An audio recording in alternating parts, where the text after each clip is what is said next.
Chennai speed news. சட்டமன்ற தொகுதிக்கு உட்பட்ட 134 ஆ வட்டத்தில் தங்கம் வாக்கு சேகரிப்பு. கழக மாற்றுத்திறனாளிகள் அணி சார்பில் திமுக கழக வேட்பாளர் ராஜா அன்பழகன் அவர்களை எம்.ஆர். தலைமையில் பகுதி செயலாளர்கள் K. Ezhumalai, K. Sumani, G P. Senthilkumaran, S. Marimuthu முன்னிலையில் கழக மாற்றுத்திறனாளிகள் அணி மாநில தலைவர் தங்கம் ஆதரித்து வாக்கு சேகரிப்பில் 50க்கும் மேற்பட்ட மாற்றுத்திறனாளிகளுடன் இணைப்பு சக்கர வண்டிகளில் இல்லந்தோறும் பிரச்சாரத்தில் ஈடுபட்டனர். தமிழக முதல்வர் ஸ்டாலின் 5 ஆண்டுகளில் மாற்றுத்திறனாளிகளுக்கு செய்த சாதனைகளையும், பெண்களுக்கு பேருந்து பயணம், காலை உணவு திட்டம், பெண்களுக்கு 1000 மற்றும் தமிழ் புதல்வன் திட்டம் போன்ற பல்வேறு திட்டங்களை எடுத்து கூறி, உதயசூரியன் சின்னத்திற்கு வாக்குகளை குளக்கரை தேரடி, எல்லையம்மன் கோவில் தெரு, காந்தி தெரு, சுப்பாரெட்டி தெரு, பட்டேல் தெரு, சத்யநாராயண தெரு, குப்பையா தெரு, ஸ்டேஷன் ரோடு, பிஆர்பி தெரு, மெட்லி சுரங்கப்பாதை போன்ற பல்வேறு பகுதிகளில் வாக்குகளை சேகரித்தனர். இந்த வாக்கு சேகரிப்பு நிகழ்ச்சியில் மாவட்ட வர்த்தகப்பாளர் பூங்கொடி, ரா. கோவிந்தராஜ், மாவட்ட அணி துணை அமைப்பாளரும் VRO சக்திவேல் மற்றும் கழக நிர்வாகிகளுடன் சங்க மாநில பொருளாளர் கா. இளங்கோ மற்றும் கூட்டணி கட்சியை சேர்ந்த நிர்வாகிகள் கலந்து கொண்டு வாக்குகளை சேகரித்தனர்.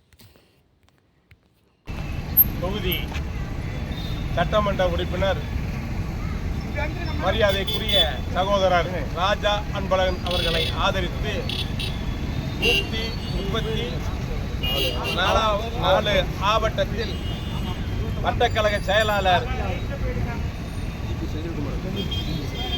செந்தில்குமரன் அவர்கள் தலைமையில் ஏராளமான மாற்றுத்திறனாளிகள் இன்றைக்கு பிரச்சாரத்தில் ஈடுபட்டுக் கொண்டிருக்கின்றோம். மாண்புமிகு தமிழ்நாடு முதலமைச்சர் தலைவர் தளபதியார் அவர்களுடைய பொற்கால திராவிட மாடல் ஆட்சியில் ஏராளமான திட்டங்களை வாரி வழங்கியதோடு மாற்றுத்திறனாளிகளுக்கான திட்டங்களை வகுத்து தந்த முத்தமிழறிஞர் தலைவர் கலைஞர் அவருடைய வழியில் முதலமைச்சர் தலைவர் தளபதியார் அவர்கள் மாற்றுத்திறனாளிகள் துறையை தனது கட்டுப்பாட்டில் வைத்துக் கொண்டு இந்தியாவிற்கே முன்மாதிரியான முதலமைச்சராக திகழ்ந்து ஏராளமான திட்டங்களை எங்களுக்கெல்லாம் வாரி வழங்கியவர் தலைவர் முதலமைச்சர் தலைவர் தளபதியார் அவர்கள். மாற்றுத்திறனாளிகளுக்கு 1500 ரூபாயை 2000 உயர்த்தி கொடுத்ததோடு தேர்தல் அறிக்கையில் 2500 வழங்குவோம் என்று உறுதியளித்துள்ளார்.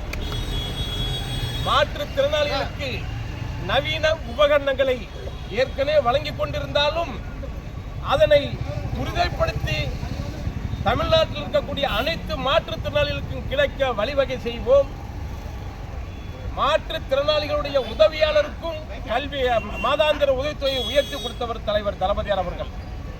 அதோடு மட்டும் கிடையாது, புதுமை திட்டம் மாற்றுத்திறனாளிகளுக்கான அந்த உதவித்தொகையை பெற்றாலும் கூட அந்த உரிமை தொகையையும் மாற்றுத்திறனாளி பெறலாம் என்பதை இன்றைக்கு தலைவர் தளபதியார் அவர்கள் அறிவித்த வண்ணம் இன்னைக்கு பள்ளி மாணவர்களுக்கு, ஏராளமான கல்லூரி மாணவர்களுக்கு, லட்சக்கணக்கான மாணவர்களுக்கு லேப்டாப் வழங்கினார். வீடு இல்லாதவர்களுக்கு அனைவருக்கும் வீடு வழங்கி கொண்டிருப்பதோடு வரும் ஆட்சியில் கூரை வடி இல்லாத அனைவருக்கும் அடுக்குமாடி குடியிருப்பு வழங்கப்படும் என்று உத்தரவாதம் வழங்கியதை நாங்கள் இந்த நேரத்தில் மனப்பூர்வமாக தேர்தலுக்கு வரவேற்கிறோம். அதன் அடிப்படையில் ஒரு நன்றி விசுவாசத்தோடு ஒரு மாற்றுத்திறனாளிகள் இன்னைக்கு அணியை உருவாக்கி, மாற்றுத்திறனாளி தனி அணி உருவாக்கி எங்களுக்கு அரசியல் பிரயோகம் கண்ட மாண்புமிகு தமிழ்நாடு முதலமைச்சர் தலைவர் தளபதி அவர்களுடைய மீண்டும் ஆட்சிக்கு வருவதை, அவருடைய கருத்தை வலுப்படுத்த இன்னைக்கு இந்த தியாகராய நகர் கழக வேட்பாளர் ராஜா அன்பழகனை ஆதரித்து இன்றைக்கு 134வது வட்டத்தில் இன்னைக்கு பிரச்சாரத்தை துவங்கி இருக்கின்றோம். இது இங்க மட்டும் கிடையாது, தமிழ்நாடு முழுவதும் அனைத்து தொகுதிகளும் இன்றிலிருந்து என்னுடைய பிரச்சாரத்தை துவங்குகிறேன் என்பதை இந்த நேரத்தில் நாங்கள் தெரிவித்துக் கொள்கிறோம்.